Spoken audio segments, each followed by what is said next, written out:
আসসালামু আলাইকুম প্রিয় সপ্তম শ্রেণীর শিক্ষার্থীরা। সপ্তম শ্রেণীর ইতিহাস ও সামাজিক বিজ্ঞান টিউটোরিয়ালে তোমাদেরকে স্বাগতম। এই ভিডিওতে আমরা একটি অনুশীলনী কাজ সলভ করব।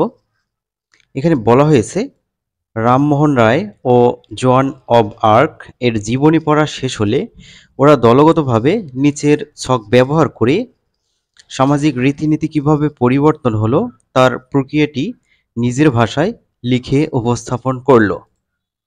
এখানে হেডিং দেওয়া আছে কিভাবে সামাজিক রীতিনীতি পরিবর্তিত হয়। তো শিক্ষার্থীরা চলো আমরা এই ছকটি পূরণ করে ফেলি। তোমরা যারা এখনো চ্যানেলটি সাবস্ক্রাইব করো নাই, চ্যানেলটি সাবস্ক্রাইব করে রাখবে পরবর্তী ভিডিওগুলো পাওয়ার জন্য। উত্তর দেখে নাও। সাধারণত সময়ের পরিবর্তনে এবং সামাজিক কাঠামো পরিবর্তিত হলে সামাজিক রীতিনীতি পরিবর্তিত হয়।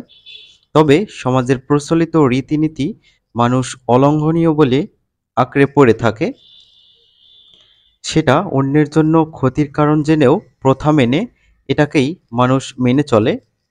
এরূপ সমাজের জন্য এবং মানুষের জন্য ক্ষতিকর রীতিনীতি পরিবর্তনে প্রয়োজন পড়ে সমাজের মানুষের একাত্মতা ও সামাজিক আন্দোলন।